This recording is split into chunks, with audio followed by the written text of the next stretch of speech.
पुण्य नहीं होता तो धन भी काम नहीं आता।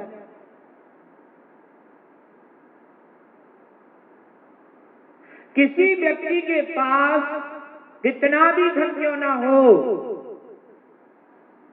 परंतु उसका पुण्य का उदय नहीं है, तो वह अपने भोजन की भी व्यवस्था नहीं कर सकता। धन है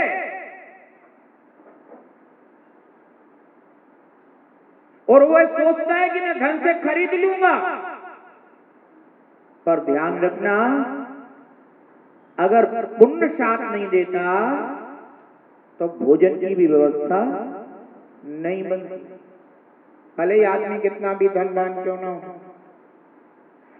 धनवान है व्यक्ति, परिवार में कोई रोगी हो गया, बीमार पड़ गया, औषधि चाहिए, वह डॉक्टर से कहता है डॉक्टर साहब आप किसी प्रकार की कोई चिंता नहीं करें, आपको जितना है ना धन लगे, पैसा लगे, रुपया लगे, मैं सब कुछ देने के लिए तैयार हूं, आप तो औषधि का प्रबंध करा दो। डॉक्टर कहता है यहाँ औषधि नहीं है, आप किसी दूसरे नगर से मंगवाइए। क्या करेगा सर?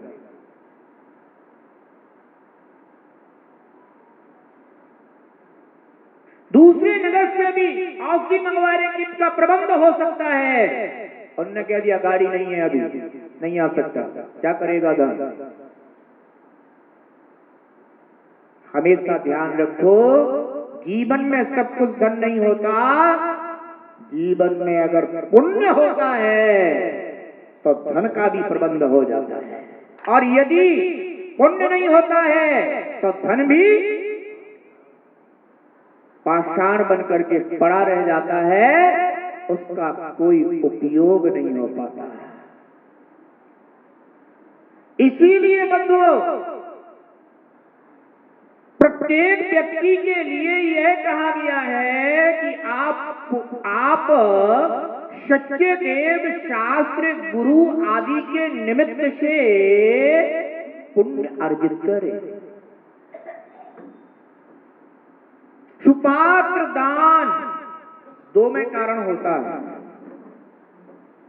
एक तो तत्काल पुण्य प्रदान करता है, क्योंकि दान कल्पवृक्ष की तरह कहा गया। कैसा है? कल्प वृक्ष है। सुपात्र दान, सत्पात्र दान, वह तत्काल पुण्य से झोली भरता है, और जो सुपात्र के निमित्त रत्नत्रय की भावना की जाती है, उसके जीत का मोक्ष मार्ग प्रशस्त होता है। इसलिए जीवन में हमेशा सदा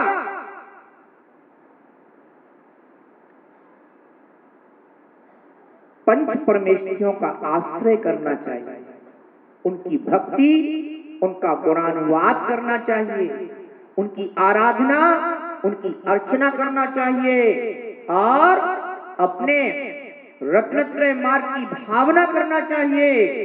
यद्यपि सम्यक दृष्टि जीव, धर्मात्मा जीव पुण्य की चाह नहीं करता, परंतु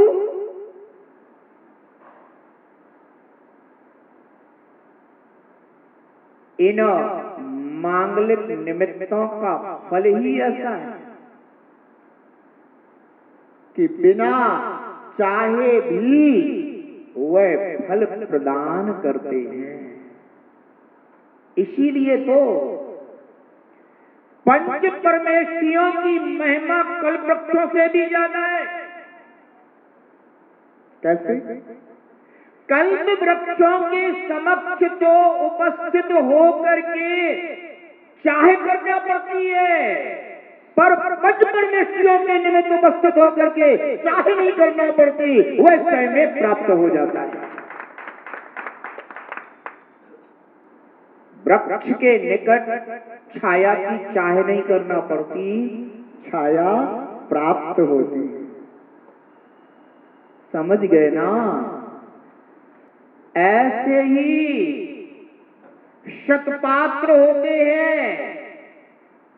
सुपात्र को जो व्यक्ति भावपूर्वक दान देता है उसके लिए फलस्वरूप उत्तम गति स्वयमेव प्राप्त होती है।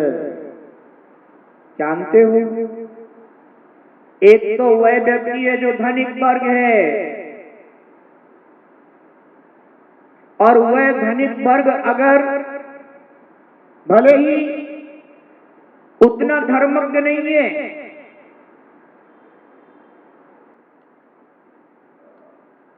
भोग की इच्छा करने वाला है,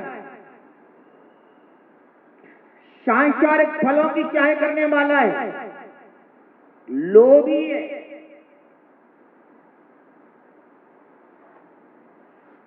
और यह जानता है कि अगर मैं सत्पात्र को दान करूंगा तो मुझे विशेष सांसारिक सुख प्राप्त होंगे, इस भावना से भी है। क्योंकि ऐसी बात नहीं है, जिन शास्त्रों में आता है कि सभी जीव सम्यक दर्शन से सुशोभित होकर के दान करते हो, ऐसी बात नहीं।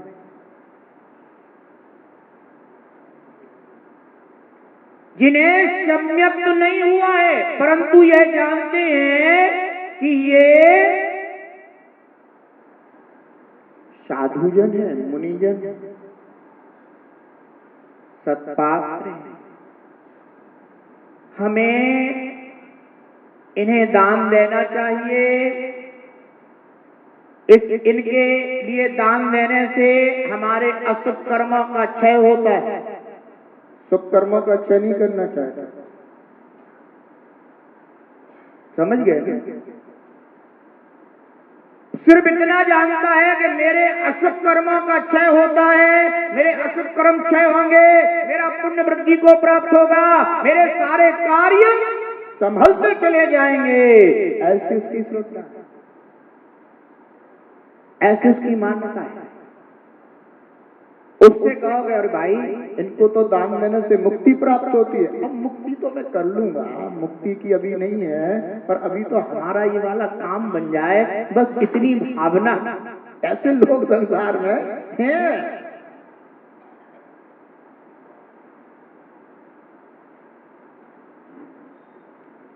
मुक्ति की बिल्कुल भावना नहीं करते, और जिस जीव के अंदर मुक्ति की भावना नहीं है वह जीव सब में मुक्ति नहीं हो सकता।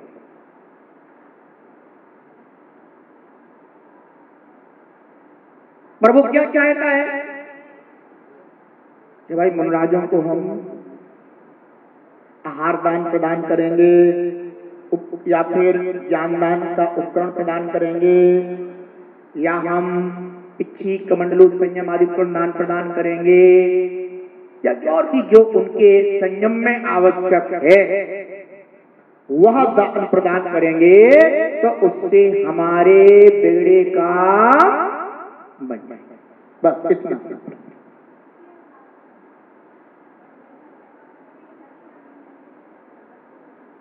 ऐसे जीवों के लिए भी सत्पात्रों के लिए दिया गया दान कदाचित फल प्रदान करता है, क्योंकि वो तो स्वभाव है।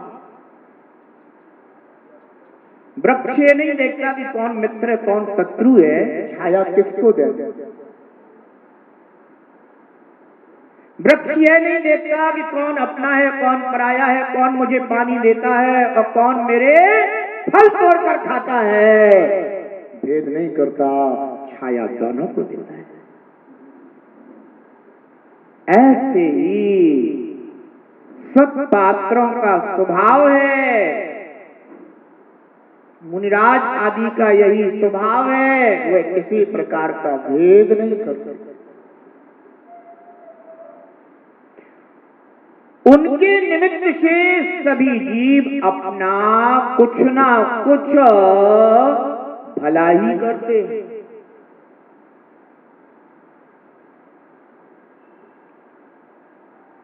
बिल्कुल सच है। अशुभ कर्म शांत होते, क्योंकि वो निमित्त ही ऐसे। इसलिए बंधुओं, कुछ जीव ऐसे हैं कि जो सत्पात्रों को दान देकर के भोग भूमि जाते हैं। मैं छात्र के साथ दान दिया, नहीं था सम्यक्त्व,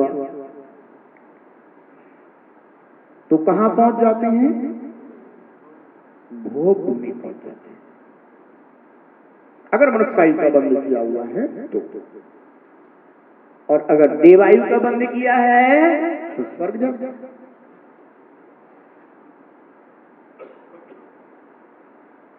यद्यपि सत्पात्र जीव के मोक्ष मार्ग में कारण है,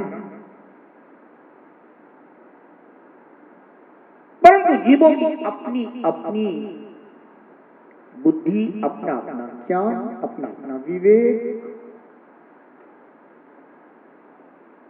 आचार्य भगवान पद्मनंदी स्वामी कहते हैं कि जो धनिक वर्ग है वह भी अपने हित के लिए, अपनी भलाई के लिए सत्पात्रों को दान अवश्य करे, क्योंकि इसमें उसका कुछ तो भला होगा। अरे सुगति होगी तो आगे की प्रगति भी हो जाएगी, और अगर दुर्गति हो गई तो जीव की ये समझो कि पूरी प्रगति अवरुद्ध हो जाएगी।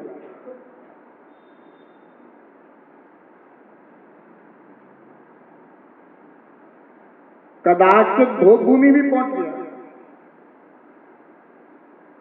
वहां भी जीव को मुनिराज आदि का संयोग बन सकता है। कोई चारण विद्याधारी मुनिराज हैं,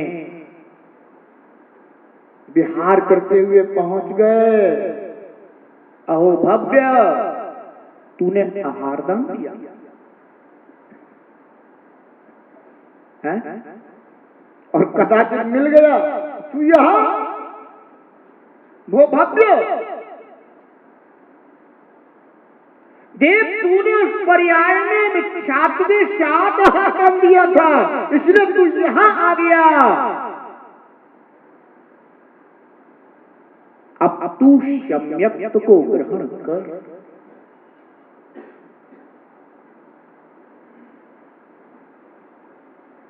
अगर धनिक होते हुए भी तूने सत्पात्र को दान दिया है तो कम से कम दुर्गति से बच गया, और भविष्य के लिए ऐसे आत्मकारी संयोगों के विकल्प खुले हुए हैं। जिस जीव ने धन का संचय तो किया, परंतु धर्म की भावना बिल्कुल नहीं करी, सत्पात्रों की संगति नहीं करी, ऐसे जीव तो धन के संचय करते करते उसी में बुद्धि, उसी में अपना समय व्यतीत करते करते बंधु नरक गति को प्राप्त हो जाते हैं। कहां चले जाते हैं? नरक गति।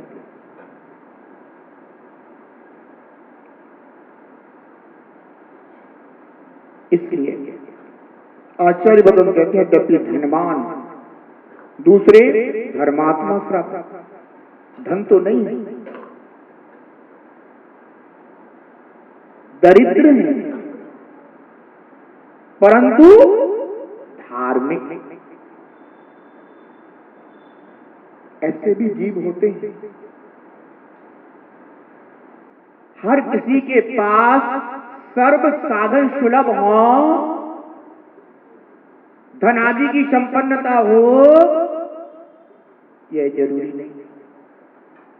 और धर्म एक ऐसी वस्तु है जो सब जीवों को सुलभ हो सकती है।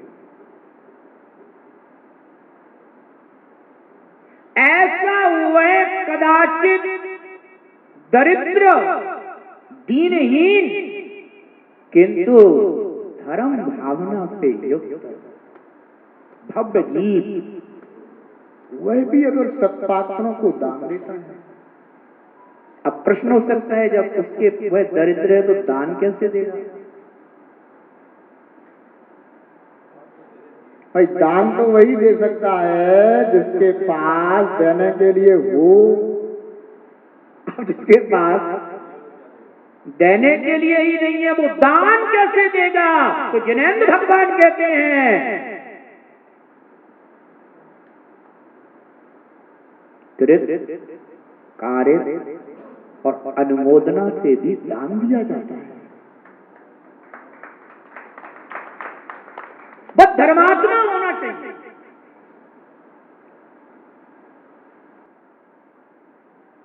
अगर धर्मात्मा है और उसके पास कदाचित कुछ देने को है, जितना होगा उतना देगा, नहीं होगा देने को। किसी ने कहा सुनो, हम सत्पात्र के लिए अपने गृह में बुलाना चाहते हैं, थोड़ा हमारे घर आ जाना, तैयारी करा देना। कार्य क्या है? कार्य, अच्छा हम आ जाएंगे, आप करिए, हम भी आपका सहयोग कर देंगे। कृत नहीं है, कार्य। आप उसके गृह पहुंच जाते हैं, तैयारी कराते हैं,